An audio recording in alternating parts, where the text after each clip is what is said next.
this is Jake Jackson. In this playlist, we're going to be looking at applications of integration. That's both applications of antiderivatives and applications of definite integrals. Some of the things you can see we're going to be talking about here are areas, that is, area between a curve and the x-axis, or areas between curves. We'll talk a little bit about symmetry and how that can help us with integration, and how to find estimates of irregular shapes and find areas. We'll talk a little bit about volume, motion, average values, some economics problems, including marginal cost and total and present value of an income streams, consumer producer surplus, some other miscellaneous things, some probability, some business applications, and of course, as usual, we'll end our notes with a textbook reading assignment and some additional videos you might go to besides the ones in my playlist. So definite integrals and antiderivatives have applications in a wide variety of settings, just like derivatives do. And we will be investigating a few of these types of applications in these notes and in these videos and these playlists. Much of the notes will consist of a series of applications problems followed by their solutions. To get the most out of the notes and the videos, you should stop after reading each problem and work it out yourself, and then only after you're satisfied you have an answer should you proceed to read the solution and check your answer with that solution. Of course, you don't have to watch the video that way, but you'll get a lot more out of it if you will do it that way. So recall from our earlier study that the fundamental theorem of calculus tells us that if we define a function, say g of x, by integrating a function f of t dt from a to x, that gives us a new function of x, g of t. And this function is actually a specific antiderivative of the function f of x. Furthermore, we can interpret this function as the net signed area between the x-axis and the graph of y equals f of t from t equals a to t equals x. So for a positive value function, as x increases, this function of g of x is increasing as more and more area is accumulated. So one way we can think of a definite integral, is measuring accumulation.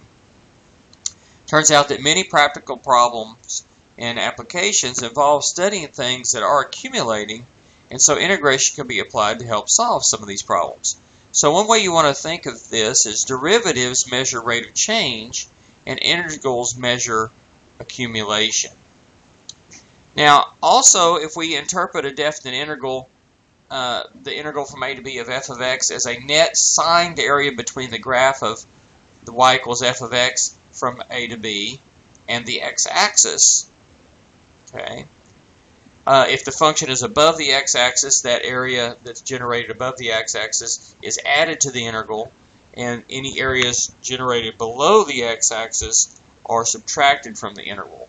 So that's why I call it a signed area, positive or negative sign to the area. Areas themselves are positive, but we may be adding or subtracting areas. So this allows us to find area problems. Not only finding area between a curve and the x-axis, but you can also find some other area problems. For example, the area between two curves. Now with pre-calculus, we can compute areas of very simple shapes and regions, such as the interiors of rectangles and triangles. But with calculus, with definite integrals, we can find the area of more complicated irregular shapes, which are much more likely to arise in practical applications. Furthermore, this idea of using integrals to find areas is much more powerful than you might think at first. So remember, on a Cartesian coordinate system, a regular XY graphing, we have a visual representation of input-output ordered pairs.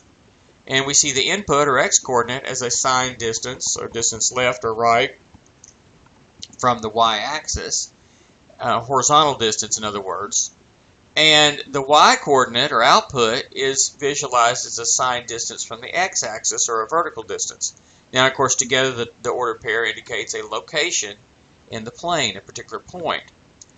So on the graph, x and y coordinates are merely distances, but we've seen many, many times that in reality, the input and output might be anything. It could be all kinds of stuff. For example, the input might be time and the output might be velocity. And so distances represent something else in the real world. Now we extend this idea to areas. the product of a horizontal distance, which would be a change in x, and a vertical distance, a change in y, gives us an area on the graph. However, in the real world, the product of changes in input and output might have an entirely different interpretation. So if we have our example where the input, x, is in hours, time, in hours, and y is velocity in miles per hour, then the product is going to be distance in miles. So areas on the graph there with the velocity graph are actually going to be distances out in the real world. So when you think about it this way, areas on the graph could represent basically all kinds of things. So the units of the area under the graph are the product of the units of the input and the output. So x units times y units gives us area units. And of course, if you keep track of your units, that will help you understand what's going on. So for example, look at this chart. These are only just a few of the many examples that we could be looking at. So for example, our input might be actually a length, width, and the output might be a height, say both in meters or something. And then their product then is an area on the graph, and it's actually an area out in the real world. So we might use this to actually compute areas in the real world. On the other hand, the input might be a length, say again in meters, and then the area might be the output in square meters. So when you multiply those together, you get cubic meters, which would be a volume. So areas on the graph represent a volume out in the real world. Or time might be your input, your x oftentimes is time in real world applications. And output, y, might be velocity, say in miles per hour. If your time's in hours, your velocity is in miles per hour, you multiply those, hours cancel, you get miles, which is a distance traveled. So area on the graph represents distance traveled out in the real world. On the other hand, time might be in hours for the input, and the y value might be acceleration in miles per hour squared. Multiply those together, one of the hours cancels in the numerator and denominator, and you're left with miles per hour, which is velocity. In that case, area on the graph is velocity in miles per hour. How about a business application? In economics, if we have the input is quantity in items, number of items, and the output is the unit price in dollars per item, then the product of those two will be dollars, which is price, the actual amount of money spent. And the next one's really the same thing, but I've just switched the x and y. And sometimes in economics we put quantity on the x-axis and unit price on the y-axis. Sometimes we do it backwards. The unit price is on the x-axis and the quantity is on the y-axis. Either way, you multiply together. Areas on that graph become prices, dollars, in the real world. A couple of other examples here. If input is time in years, output might be production rate in times in items per year. Multiply items per year times years, you get items. So that's the total production in items. So areas represent a number of items. Areas on the graph represent number of items in the real world. If you have an income flow in dollars per year, that might be the output where the input is years, time in years. Multiply together, you get the total income over that period in dollars. You could have time in years for input. The output could be the population growth rate. So this is a biological type example, maybe in people per year or some other organism per year. And you multiply those together, you get the total population, in this case in people. How about a couple of physics applications? Input could be time in hours. The output could be some fluid flow rate, like gallons per hour. You multiply those together, you get gallons, which would be volume. Distance in feet could be your input. Force could be your output. Force times distance gives you work, what we call work in physics. That would be in foot-pounds. Now, just to extend this idea just a little bit more, also remember that the fundamental theorem of calculus here tells you if we integrate from a to b f prime of t dt, we get f of b minus f of a, or a change in f. F is the antiderivative of the function that we're integrating. So, if you know the derivative, or you know a rate of change, which is what a derivative is, and we integrate that rate of change, what we end up getting is the total change. Okay, so you can see that in a bunch of these up here. For example, acceleration here can be thought of as the rate of change in the velocity. So what you get when you integrate or find an area is the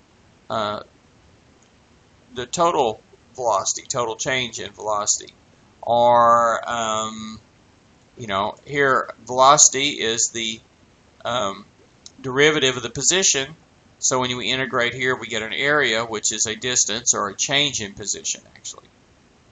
And so a lot of these are fraction units.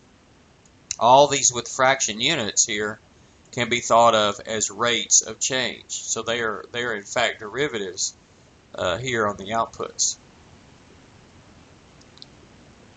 So we're going to have various kinds of application problems, but most of these could be classified in one of a few ways here. One thing we might have is we might have a graph drawn, or maybe it will either be given to you or we can draw it. And we're computing an area by evaluating a definite integral, and we want to interpret our results in the context of the application. Sometimes we're also given a formula, say for a rate of change in some function. In other words, we're given the derivative of the function we're looking for, and we can compute the definite integral of the derivative over the interval to find the net change in the function, and again interpret our result in the context of the application. Another type is we're given the formula for a rate of change in some function, in other words its derivative, and we compute an indefinite integral or antiderivative of this original function, the derivative, to find the entire family of possible functions that we're looking for. In other words, this entire family of antiderivatives of the function that we're given. So that's where the plus c comes in. We're also given the formula for a rate of change of some function, so in other words, a derivative, and some input-output pair on the function, which we call an initial condition. So a lot of times it's called an initial condition because we know it at the beginning, at time 0 or time 1 or something like that. But we still call it an initial condition if it's any ordered pair, input-output pair that we know. And we compute an indefinite integral to find the whole family of antiderivatives, but then we substitute in the ordered pair that we know to solve for the c, allowing us to find a specific antiderivative. So we might be looking for a specific antiderivative, a family of antiderivatives, or a number, a definite integral. But the key to all of these is be sure that we interpret them in the context of the application. So rather than just coming up with a number or a formula, we need to understand and explain what that means. And one of the keys to that is using appropriate units. So we'll look at a few area problems in our next video.